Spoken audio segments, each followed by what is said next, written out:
Ibihe byiza nshuti mukunzi wa Bwiza TV na bwiza.com turakuramukije kandi twifurije ibihe byiza. Iki ni ikiganiro isanzure, ikiganiro kiba kirimo amakuru aho dushaka amakuru natwe tukayabyaza andi makuru. Denis, komera cyane. Mukomere cyane, nabaramukije, nabasuhuje. Abahobeye cyane. Kutabarambura amaboko se ngo bahobeye. Urabahobeye kandi ukifashe gutya. Nabahobeye mu mutima. Ahoye umutima. Yo reka tubaramutse rero tubabwire ngo kora subscribe, kore comment, kore na like ubwo ibiganiro tuguha bizajya bikugeraho umunsi kundi cyangwa se isaha ku yindi.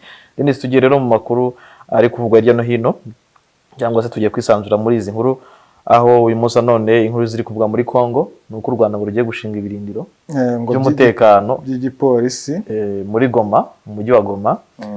Ndetse bikaba binavuga ko UPDF na FARDC ngo bigeze ku buce. Ngo byageze mu birindiro bikuru bya ADF, niko makuru turi kubona. Noneho tukaza no kugaruka ku nkuru nanone y'ubutabera aho ngo uyu muryango witwa Rantos, uyu muryango wazengereje u Rwanda rwose. Rantos Foundation ikomeje kugenda ku Rwanda cyane cyane biturutse kuri Rusesabagina. No kurugendaho kuko nabonye no muryango ariko nabonye nafitanye umubano wihariye na Rusesabagina. Aho kubanza wagira ngo bamuhaye igihembo, wagira ngo umuryango washinzwe na Rusesabagina. Bafitanye umubano kabisa ukazereka kuko uzengereza u Rwanda pe. Waruzengereje twabwira ko Rusesabagina kuva yafatwa uyu muryango numwe mu miryango uzengereje u Rwanda cyane rwose. Ukunze gusabira abayobozi b'u Rwanda ibihano aho usaba ko badakwiye uyu munsi wa none uri kuri minisitiri wahoze ari minisitiri w'ubutabera Businge Johnson, aho uyu muryango uvuga ko adakwiye kwemerwa kuba nk'ambasaderi mu Bwongereza. Ibi kandi Denis bibaye nyuma yaho nyine n'abadepite, bamwe mu badepite bo mu Bwongereza nabo bamaze iminsi basaba Minisiteri y'Ububanyi n'Amahanga kutazakira impapuro za Businge zimuhesha uburenganzira bwo guhagararira u Rwanda mu bwami bw'Ubwongereza. Aho uyu muryango uvuga ko Ntuza Businge ari umwe mu bagize uruhare mu gushimuta Rusesabagina, mu gihe u Rwanda rwo ruvuga ko rutamushimusa ahubwo yayirizanye igeza ku kibuga cy'indege agwa mu maboko ataraye. Si Businge rero gusa uno muryango we urimo urakurikirana, ahubwo harimo n'umukuru wa RIB urwego rw'ubugenzacyaha Colonel Jano Ruhunga, aho bavuga ko nawe ari mu bagize uruhare kugira ngo Rusesabagina ashimutwe. Cyane guverinoma y'u Rwanda bivuga ko ari RIB ubwayo ari nayo yateguye iriya operasiyo Rusesabagina Kigali, kandi urwego rw'iperereza rwose rwakora biriya RIB yakoze cyane. Ndabeshya Denis, urumva niba hari umuntu ushinzwe ibyaha cyangwa uriho ibyaha byo guhungabanya umutekano w'u Rwanda nk'urwego rushinzwe investigation, ibyo ni ibintu bisanzwe. Abanyamerika bajya gutoragura abantu babo cyangwa abantu barwanya mu bindi bihugu ntibajyayo, bo bajyayo handi. Nese Osama ugira ngo nibagiye bakamufata ibihugu bangabaje bagiye gusenya bavuga ngo byose ngo birimo iterabwoba. Uhere muri za Syria hose bavuga ko hari Abanyamerika bo nta nubwo bagufata barakugandagura ku mugani w'Abarundi. Noneho urebe muri Afghanistan bamaze imyaka 20 uwo bashaka ari umuntu umwe witwa Osama bin Laden, nabo bamaze kumwica baguma. Reba aho bayiseze Ntuza Afghanistan, reba amaboko yabo bari barirukanye. Reba Gaddafi bamuhize bavuga ko ashobora kuba nawe afite ahure n'ibi bintu byiterabo cyangwa se n'imitwe y'intagongo. Reba aho igihugu bagisize, ariko byagera ku bihugu byo muri Afurika biti mwebwe ntago muzi uburenganzira bwa muntu. Ati muhonyora uburenganzira bwa muntu. U Rwanda rukunze gusohoka ku maraporo menshi yica uburenganzira bwa muntu. Harimo gufunga abantu benshi ngo bafunga, ruri mu bihugu byinshi bifunga abanyamakuru. Harimo ruri mu bihugu bya mbere. Ikindi bakarushyira mu bihugu abantu batisanzura cyane cyane abapoza, ariko u Rwanda rwo rukabitera utwatsi. Ngira ngo Denis, umuvugizi wa guverinoma we yigeze kuvuga ko RIB yakoze akazi kayo. Ibi aba badepite bavuga ibi aba bantu bamagana Businge kuba yahagarara u Rwanda, we abibona nk'ibintu we avuga ko byo RIB yakoze nta tegeko ryaba ry'u Rwanda cyangwa itegeko mpuzamahanga ryapfuye ryigeze ryicwa muri icyo gikorwa. ariko deni n'abangabo banza nta n'itegeko bagaragaza mpuzamahanga ryapfuye bo bavuga gusa ko bavuga mbona sinzi niba ni udasoma neza bavuga ko ngo yashimuswe, bavuga ko yashimuswe ariko nabo nta tegeko bakotinga, nta tegeko bakotinga bagaragaza, bavuga bati itegeko iri wenda itegeko mpuzamahanga ryasinywe nawe uzi ko bavuga ati amasezerano yasinywe n'aha u Rwanda rwarayakandagiye. Ubundi bano bantu urebye ukuntu Rusesabagina ishusho ye cyangwa isura ye bayubatse haba mu binyamakuru mpuzamahanga uzi ko yanakinweho filime, bazi ko ari umuntu w'umutagatifu, ahari ibintu avugwaho ni hero, bamwita hero, bavugaga hero yakimara gufatwa ni hero, ariko bamagana Rusesabagina ntanasanzwe Denis, bazi ko ari ibintu avugwaho rwose ari ibintu atakora ahari, mu gihe nyamara hari ibimenyetso by'amavideo byagiye bigaragara nawe yigamba ibikorwa, avuga ko batazigera bumvikana n'ubutegetsi, ati tugomba gukuraho Kagame. Sindabona abonye avuga ati twumvikana ibiki, ati twumvikana, abivuga bakavidora akabonye cyane nawe avuga ati rwose abahungu bacu bari ku isambu, hari mu Rwanda, avuga mu Rwanda, ati urugamba bararukomeje. Kandi ahantu binakomereye ahantu bikomereye abantu b'abawopoza cyangwa abantu barwanya ubutegetsi nuko amaleta yose yashyizeho ko amategeko bafite mu bihugu byinshi, nuko umuntu wese ushatse gukuraho ubutegetsi bwashyizweho n'abaturage abakoze icyaha gikomeye cyane. Icyaha cyo gushaka gukuraho ubutegetsi ni icyaha gikomeye, ni icyaha mu mategeko kiba gihanwa ahubwo binarenze binanwa birenze. Usanga n'abantu kera bajyaga abantu bakora imitwe y'inyeshyamba ishaka gukuraho ubutegetsi, ugasanga wenda abantu ntibanabyumva cyangwa abantu ntibanakurikirana n'amategeko, ariko uyu munsi wa none iyi mitwe ifatwa bahita bayishyira mu mitwe y'iterabwoba cyane. Kugushyira mu mitwe y'iterabwoba nta ruvugiro ufite, ariko noneho ahangaha Rusesabagina we biragoye cyane kugira ngo u Rwanda ubanza ariyo diplomasi rukinnye muri 2021 2022 azarubiza icyuya kabisa, bitewe n'ukuntu abantu basa nk'abamushyigikiye, imiryango mpuzamahanga izo nyine za Rantos ntabwo ari umuryango woroshye, umuryango washinzwe n'abantu bafitanye isano n'Abayahudi. Ntabwo uyu muryango wanze kuva ku izima, urebye igihe wahereye u Rwanda rwagerageje gusobanura, nagira ngo n'umukuru w'igihugu muri press conference yakoze yagerageje kubisobanura, abavugizi ba leta bagejeje kubisobanura, ubwo hari n'ibindi wenda tutabona biri behind ibi byo twe tuba tubona nk'abanyamakuru cyangwa abaturage, ariko hari ibindi bikinirwa inyuma y'amarido abantu baba batari kubona. Hari uburyo bwinshi bwo kwisobanura mu mabarwa n'iki biba bihari byinshi Denis, ariko urebye ubona ko Rusesabagina yabaye Rusesabagina pe yazengereje u Rwanda kuko kuva yafatwa Denis nawe muntu uhawe uburenganzira kuva mu Rwanda, giwe nabibona niyo muntu abonye basanga muri gereza bakamuha interview cyane. Ibyo bintu sibwo mbere bibonye no kugira ngo nyine rugaragaze ko Rusesabagina afunzwe kimwe n'abandi bantu, ni nyuma yuko hari abantu bavuga ko arimo afungiwe mu kato, arimo akorerwa iyo iyicarubozo, ariko se ni bangahe byagiye bivugwa nuko nawe bakurikirana nyine bigaragara ko Rusesabagina afite abantu benshi bamukurikirana cyane. Uno muryango rero wa Rantos muri 2011 wahaye Rusesabagina igihembo ngo ni Rantos Human Rights Prize, ngo ni igihembo nyine cyo guharanira uburenganzira bwa muntu. Urumva nyine umuntu wahawe igihembo cyo guharanira uburenganzira bwa muntu kumufunga azira nanone harimo ibyaha harimo n'ubwicanyi bwakorewe ku butaka bw'u Rwanda, burimo ibintu bitero bya FRN byakorewe muri Nyabimata ndetse no muri Nyungwe mu gice cy'uburengerazuba. Ngira ngo ibi ngibi byose bijya ku mutwe wa Rusesabagina nk'umuntu wari uri mu mpuzamashyaka ya MRCD, ari nayo yari ifite umutwe wa FRN wari urimo abantu basankara na Baherimana. Ubu rero Rantos wasanga uvuga ati ntago twebwe twibeshye tujya kumuha kino gihembo mwishaka urebye Rantos nayo ishobora kuba ikora iri muri self defense. Iyi self defense yayo ikaba ari self defense yo kuyifasha, none se kuko wa mugani wakwibaza gute ukuntu haye umuntu igihembo aho igihembo cy'uburenganzira bwa muntu ahubwo noneho bagashinjwa ibyaha byo kuhonyora uburenganzira bwa muntu. Urumva ko ni ikibazo gikomeye cyane. Rusesabagina rero, ariko je nibaza kuki Rantos taravugamo Bishop Niyomwungeri muri iriya operasiyo yamugejeje inahasi, kuko nibo bamuzanye, bishobora kuba ntago bamwitayeho, bo bareba bakibamba, bareba uwahoze ari minisitiri w'ubutabera, bakarebana n'umuyobozi w'urwego rw'ubugenzacyaha, nibo baremerewe nabi. Ubivuze ko nka Colonel Jean atagiye igihugu ashobora kujya bavuga ati mute muri yombi cyane, ashobora nko guhaguruka rwose bagahita bagatura umuntu uri aho ngaho turamushaka mu butabera mu mufunge ntahave, cyane ko imiryango nayo iba ifite inzego z'iperereza, nayo igira iperereza, ikora iperereza. Bano bakora ku bintu by'uburenganzira bwa muntu bakora za investigation.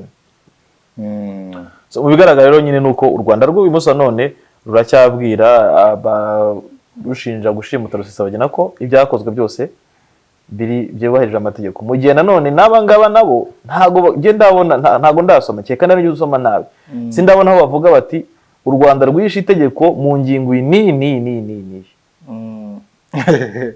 ntaho bavuga gusa ko yashimuswe cyane. Bakabaye mbese baramwinginze bakamubwira ati bakamuha urupapuro rwitaba ubutabera, yari buze. So ngayo rero aya Rusesabagina bikomeje kuvugwa, gusa ikigaragara nuko Rusesabagina akomeje kuzana umwuka navuga ko utari mwiza, cyangwa se utwasha icyasha gisa nkaho kiza ku Rwanda, ariko nacyo ubona ko kidasobanutse. Ntabwo bisobanutse, ntiwamenya inyungu bamwe barimo barakurikiranamo hano. Ikizwi cyo nuko Rusesabagina yarwanyaga ubutegetsi bw'u Rwanda kandi yarabyivugiraga cyane. Hari n'ubuhamya, amavideo yagiye agaragara, hari n'abantu benshi baguye muri ibi bitero. Noneho nkibaza aba bantu nabo ntibagaragaza amategeko yishwe. So ubu Rwanda nyine ruzakomeza guhangana n'iyo ntambara Denis. Ngira ngo nta nubwo Rwanda biri mu bihugu bidatinya ibyo bintu. Ni ikibazo, ariko rubinyuramo rwose mu buryo Ububiligi bwo busa nkaho bwateye intambwe busubira inyuma. Kuva uriya mu minisitiri wabo ubwo aheruka mu Rwanda busa nkaho ashobora kuba yarahawe ukuri gutomoye, nabo barantose bashaka uko batarabona ukuri cyane. Kuko kuva yaza ngira ngo nawe atari yaza abanje kusa nkaho ahangana n'u Rwanda, agaragaza ko Rusesabagina nyine nabwo atahawe ubutabera. Twava kuri iyi nkuru tukajya ku yindi. Yego, twajya ku yindi. Tujye kuri polisi y'u Rwanda, aho bivugwa ko iri mu nzira zo gushinga ibirindiro. Mu gihe ibinyamakuru byo muri Uganda byo bivuga ko ari special forces u Rwanda rugiye kohereza muri Goma. Ariko abagande cyangwa se Ubugande, abantu baho bafite ubwo bavuga bati u Rwanda n'Ubugande bashobora kuzakoranira muri Uganda, nako muri Congo, aho urabona Chimp report yo ivuga ko special forces y'u Rwanda bigiye kujya muri ivuga muri Goma. Noneho ibinyamakuru byo muri Congo byo biravuga ko ahubwo polisi, ubwo ni polisi speciale, Kana nubwo bavuga polisi speciale ni igipolisi cy'u Rwanda kizaba gikora mu bicyako baravuga ngo dispose, ngo kigiye gushyira nyine ibirindiro by'ibikorwa muri Goma mu kurwanya iterabwoba, terrorism. Ariko urumva hajemo terrorism ntago ari ni operation special. So ibyo ni bivuga muri Congo, mu binyamakuru byo muri Congo bivuga ko polisi y'u Rwanda igiye gushinga ibirindiro birimo kurwanya iterabwoba. Denis, ibyo bazaba bahanganye nabyo ni ibiki? Mu byo bizaba bibajyanye, bivugwa bizaba bibajyanye, ndabona bino binyamakuru byo muri Congo bivuga ko bimwe mu bizaba bibajyanye harimo kurwanya ibyaha byambukiranya imipaka. Birumvikana umujyi wa Goma na Gisenyi, imijyi ituranye, ntago habura ibintu by'ibyaha. Bimwe mu byaha rero bavugamo harimo n'ikibazo cy'ibiyobyabwenge, nabyo ni bimwe mu byo bazaba barwanya. Ariko nanone hazaba hakurikiranwa n'ikibazo cy'iterabwoba ngo gikomeje kubica bigacika mu majyaruguru, muri Kivu y'Amajyaruguru. Ikibazo cya FDLR bavuga ko ngo ikomeje kwizengurutsa hariya mu bice bya Kivu y'Amajyaruguru, kuri parike ya Virunga by'umwihariko. Hari aho yagiye ishinjwa gushimuta inka z'abantu, kwica abantu, abarinzi ba pariki, ibintu nk'ibyo ngibyo. Urebye rero n'ibyo ngibyo nibyo bizaba bijyanye polisi y'u Rwanda ngo ni amasezerano yashyizweho umukono kuwa mbere ku itariki 16 ubwo wa mukuru w'igipolisi cya Kongo yari ari mu Rwanda mu ruzinduko rw'iminsi 3 yamaze iminsi 3. Yego. Basinyanye rero memorandum de coopération, ni nyine amasezerano y'imikoranire hagati y'ibihugu byombi mu rwego rwo gukaza umutekano ku mipaka, ubwo ni hagati y'u Rwanda nyine na Kongo. So urumva rero ko polisi koko wamugani igihe kujya hariya abagande bo bakabivuga kundi bo bakavuga ko ari special force. Ubwo iyo bavuze special force akenshi abantu twita twumva igisirikare, abari ingabo zidasanzwe. Ariko wamugana ubanza no muri polisi wamugana uko bavuga polisi irabigira ariko igira special force, harimo umutwe ushinzwe kurwanya iterabwoba.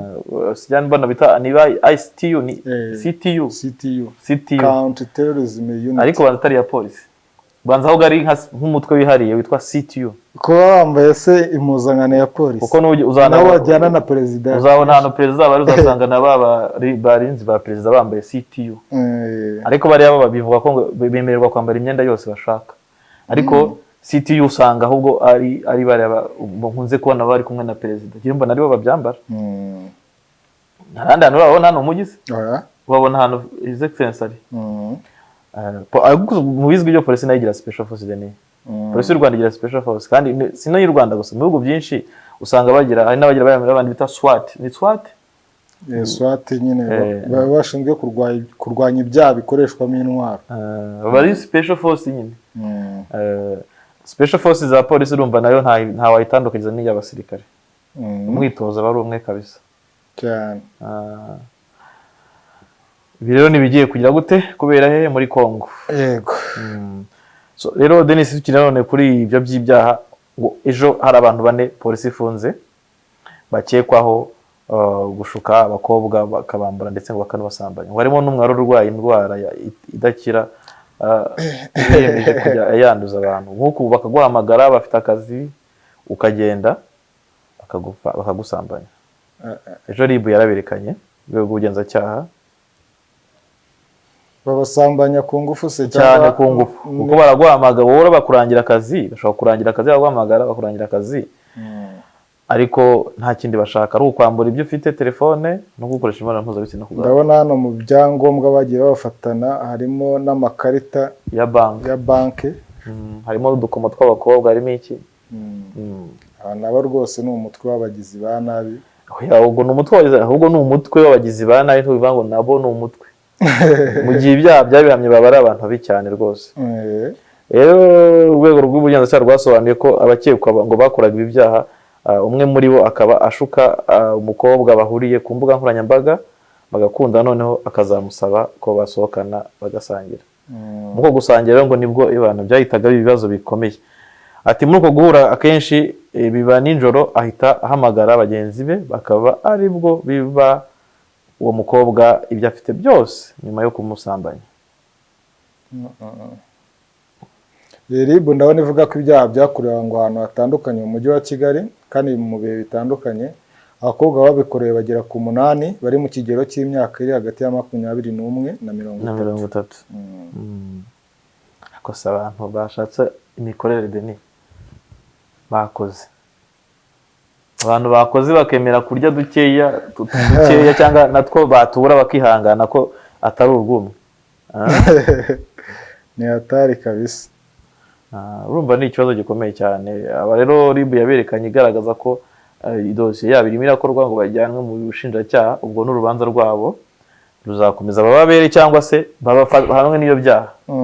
Uko iminsi igenda yicuma niko abantu bagenda biga n'amayeri yo kubaho, ariko bagashyiramo no kubaho kinyamaswa niko nabyita.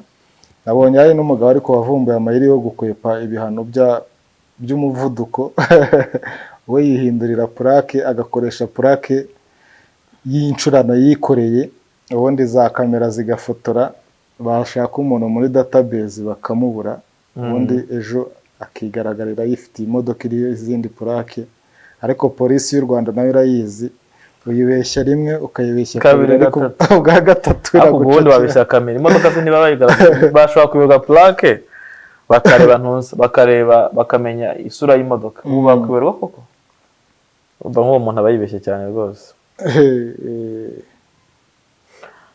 so ngayo nguko rero Denis ibi muri izo nkuru zijyanye n'ubutabera cyangwa zijyanye n'umutekano ariko noneho tugere no ku yindi nkuru iri kuvugwa mu gihugu cya Kenya aho politiki yashyushye Denis. Politiki irashyushye mu mwaka utaha barimo baritegura amatora ashobora kuzaba adasanzwe, amatora azaba ahanganyemo abagabo babiri bazwi cyane muri politiki yo mu cya gihugu ni William Ruto ndetse na Raila Odinga. Nyuma y'uko Kenyatta azaba arangije manda z'ebyiri ni mu kwezi kwa munani bw'amatora azaba mu mwaka utaha. Ikigaragara ni uko abantu batangiye kwiyamamaza muri Kenya, batangiye kureshyareshya abaturage niyo zabwonko ry'abanyapolitiki bari ryatangiye, ariko mu bigaragara Kenya nk'uyu William Ruto yabitangiye kera, ngira ngo hashize n'igihe kinini afitanye ibibazo na Uhuru Kenyatta, aho bigeze kuvuga ngo ahindura abarinzi n'abambuwe, habaye ibibazo byinshi cyane, kandi ubundi byavuga ko ubundi muri kontra bari bafitanye bavuga ko uyu William Ruto ari ugomba kuzasimbura ntuza Uhuru Kenyatta, ndetse bibuke ko ubwo banarega bari inshuti bakubitira Raila Odinga ku ruhande bamukubitira hamwe. Unabyibuke ko nirahiye abangaba baregwaga ibyaha bimwe mu rukiko rw'irahiye baza kugirwa bere, ariko noneho icyaje gutangazwa ni ukuba umwuka mubi hagati waraje, muvuga ngo Raila Odinga yiyunze na Uhuru, uko ko kuri manda ya Uhuru ya kabiri arimo asoza uyu Raila yigeze kurahira abakare batsinze amatora cyane baranyibye. Biza kurangira rero uyu munsi none noneho abarebana y'ingwe ni ntuzana uyu Uhuru Kenyatta na ntuzana na William Ruto.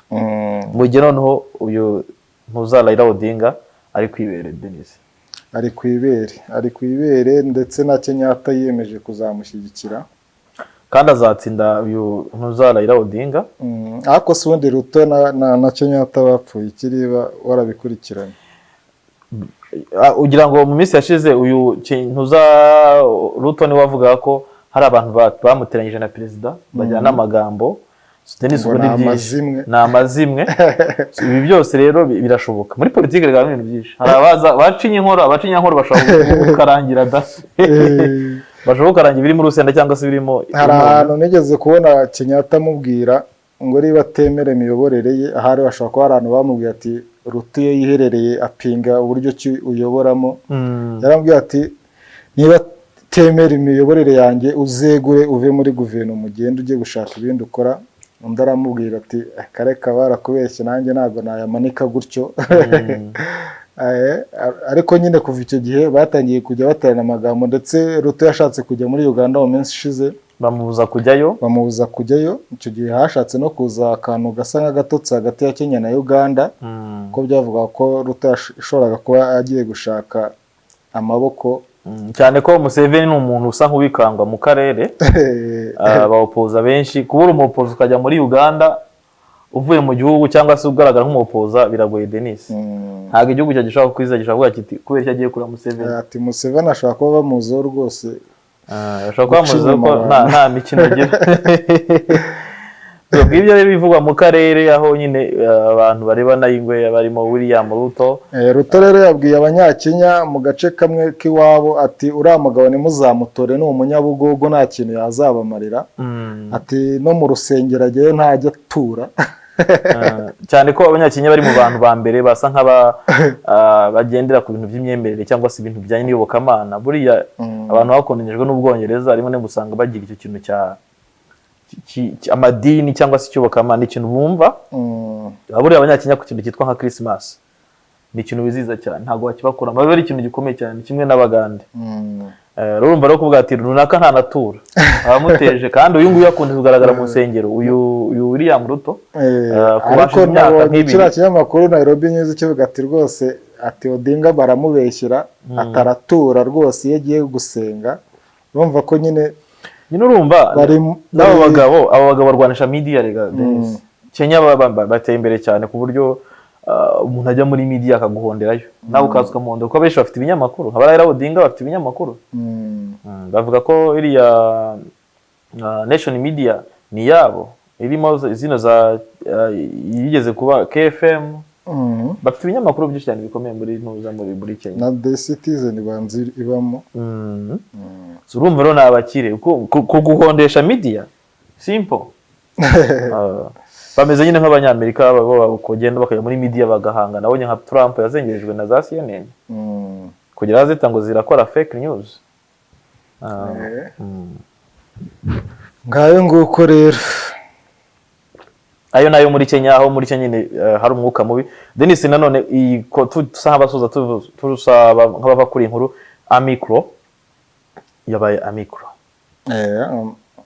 Omicron rwose yabaye Omicron yatumye ndetse na Miss World cyangwa se amarushanwa yo gushaka nyampinga w'isi muri 2021 ahagarikwa yari arimo arasatira umusozo aha rero ugahita wibaza ati ko abantu bakingiwe bipimisha covid ndetse n'abitabiriye rira rushanwa hafi ya bose nako ni bose barikingije bagombaga kuba barikingije kuki hagaritswe uru rukingo ntacyo ruvuze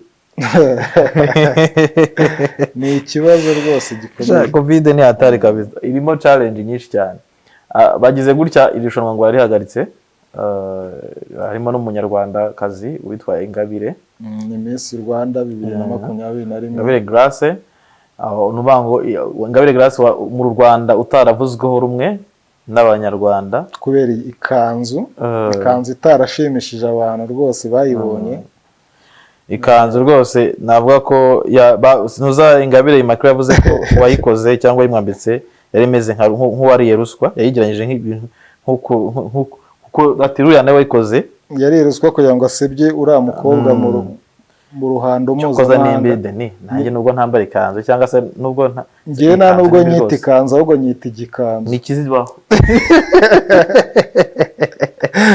ni ikizibaho ikintu rwose utamenya ukuntu wagira ngo aratwite mbese ni ikintu kandi ngo ihenze ku bihumbi 500 ibihumbi 500 hari umunyamakuru mugenzi wacu nahoze mbona hari bamwe bavuga ngo ni nziza ngo ibiki n'ibiki arabwira ati rega burya ati na congo buriya ni inkweto nziza ariko niwayikina na football na football ngaho atekereza ufashe godiyo ukayijyana wambaye ikoti ati niba ina nziza ntabwo yari ikwiye kugaragara hari ahandi hantu buriya yagenewe kwambarwa so rero Amicro y'ingiyi bigaragara ko ishobora kuba izengereje abantu Denis hari naho nabonye itangazo niba ari ukuri nuko nariburiye ubwizerwe itangazo rivuga ko Minisiteri y'Umurimo n'abakozi ba leta ishobora kuba yavuze ko abakozi bose ba leta bagomba ariko sumwe nabameze ntibivuze bagomba gukorera mu rugo usibye 30 nyine b'imirimo ikenewe ari bagomba kugaragara none nabo itangazo rero twabonye itangazo rigaragara ryo ryoherejwe uturere bivuga ko abantu bose bagomba gukorera mu rugo usibye abakenewe bangombwa bagomba kugaragara 30%. So bigaragara ko iya Amicro abantu rwose bashobora kuzarya ubunani nabi cyane. Amicro ikintu giteye ubwoba nago ari indwara, nago ari variant ngo izahaza nk'izindi mu by'ukuri, ariko ngo irandura cyane, irihuta mu kwandura. So Denis, reka dusoze ikiganiro cyacu tubwira abantu ngo mukore subscribe, mukore na comment, mukore na like. Icyari kiganiro isanzure aho mwari kumwe nanjye Mefi Kayiranga na Denis Nsengiyumva. Ikindi kiganiro naho ubutaha.